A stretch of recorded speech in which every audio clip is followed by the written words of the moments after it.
Okay, I'm going to do a reading here on something a little different. I've been doing a lot of lunar cycle readings lately, but right now I actually want to look at the sun. Now, in the readings that I've done, it was implied that there was a bunch of anxiety coming from the moon. And the anxiety was kind of supposed to have a shadow cast over it during the eclipse. Now, as I thought about it more, what happens during a lunar eclipse is the moon hides behind the Earth from the sun, which would mean that the anxiety would not be coming from the moon at all, but it would actually be coming from the sun. And as the moon moves into eclipse, then the reflected light of the sun would fall into a shadow, decreasing the level of anxiety, which is actually being radiated from the sun. So anyway, I'm going to try to find out a little more about that, because if there's a change in the way that the sun is radiating that causes anxiety or, many of the other bad effects that we've seen happening in people lately, people losing their fucking minds. If this is coming from the sun, then I would like to know that and to see if it's like a permanent thing or if it's something that is ever increasing or what. So at first I thought about using the sun as a signifier, like pulling that card out and doing the reading on it. But what I'm going to do instead, I'm leaving the sun in the deck, and if the shit that is happening has nothing to do with the sun, then it won't show up in the reading. And if the sun does show up in the reading, then it actually would have something to do with the sun, according to me. So, people losing their fucking minds and the sun.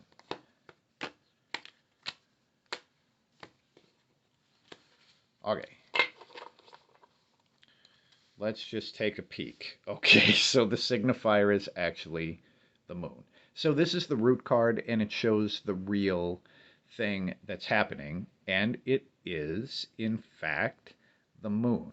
Now, what happens in the moon, so you can see the two figures here, and you can see the strings of manipulation that are coming from the moon, and they're dancing around like puppets. Now, in the actual sun card, the figures are shown as naked because they're hiding nothing, and it's a pure expression of their own truth. Here, they're clothed because they're trying to fit in, and they're being manipulated by this thing that shows up as the moon.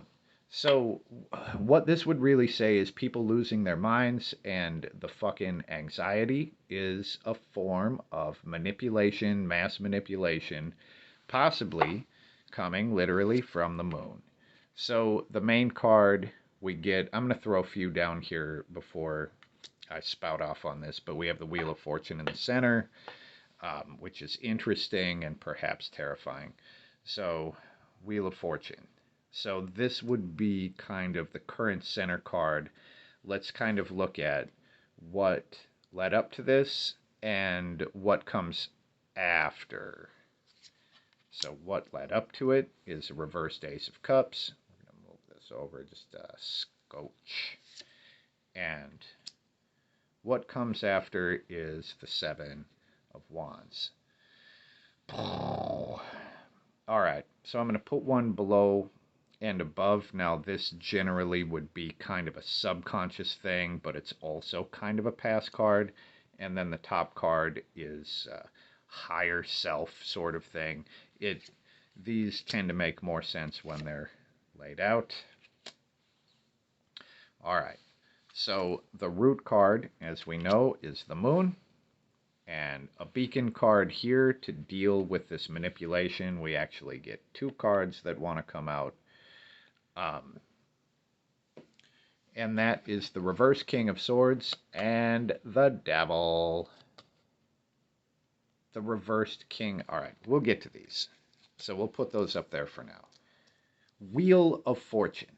The Wheel of Fortune is some shit that happens that comes essentially from another place. It's like it comes from another plane almost.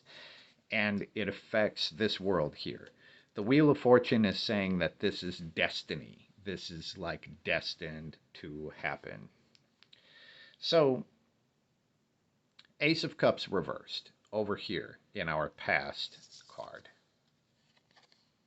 So the Ace of Cups is about fulfillment, and it's about allowing yourself to be happy and to be fulfilled.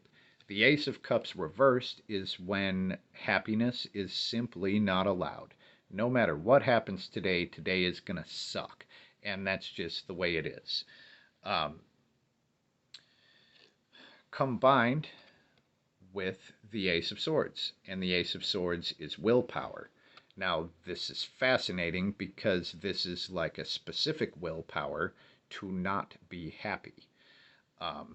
When we look at the manipulation, so this would be a manipulation of our willpower to not be happy. Okay. Moving forward into the Day of Destiny, which shows in the Wheel of Fortune. Okay. Moving forward from the Wheel of Fortune, we have the Seven of Wands. And the Seven of Wands is about emerging from a restrictive place. Now, this is theoretically a positive card in here. This would be like emerging from the dark and scary forest, but the seven doesn't happen by itself. It happens through not giving up and just pushing your way through the restrictive space. So here it would show people emerging from the dark and scary forest, or the restriction, theoretically, the restriction of the manipulation that is shown. Now, all of the energy is generally meant to bring this out of us, and the Two of Cups, which is the natural successor to the Ace of Cups. The Two of Cups is about completely opening up to a moment and being completely okay with what is happening at that time. It's like the energy of a first date. And in a first date, you're not thinking about what happens next year or 5 years from now. I mean, ideally. So you're completely open to the moment and you allow romance, happiness. It's being able to accept the current time and the moment as it is. So here, this is implying that we will shift this psychological manipulation, which is what it looks like, and open ourselves to a new moment and like being happy. Now, neither of these cards are permanent, but this would show at least a temporary reprieve.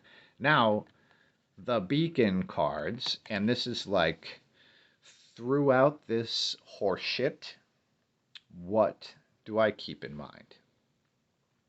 And the two cards that come out are the Devil, along with the reversed King of Swords. The Devil is obsession. The Devil is possession. Very, very potent desire. That shows up in the Devil. And the King of Swords is normally like a Jean-Luc Picard, like a wonderful leader, someone who you would look up to and actually listen to because you respect them. And the King of Swords reversed is a fucking dictator who is trying to impose their will on you.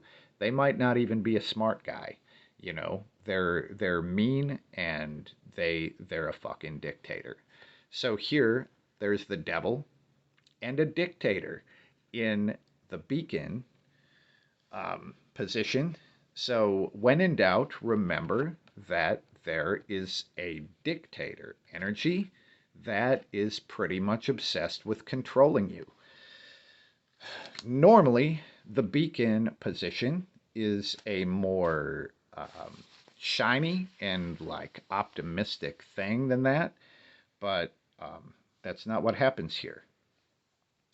So, I guess the first thing that I would take out of this is with the anxiety and the people losing their minds and the fucking crazy shit that's going on, the first thing to understand is that you are being manipulated.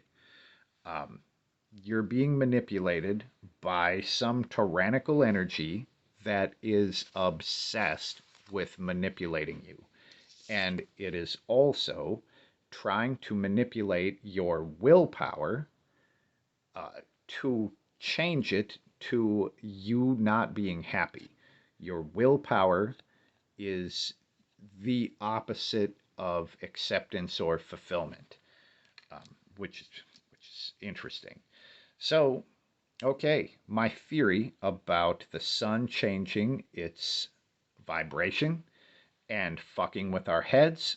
This looks like that is not necessarily the deal, and that it is another force, and it might literally work through the moon, but it's another force that is meant to manipulate us, keep us from being happy, actually make us want to be unhappy, and after we get through some big fucking transformative event that shows up in the Wheel of Fortune, then there will be at least a temporary reprieve. Hopefully, this is helpful to someone who is trying to make sense of the madness. Peace.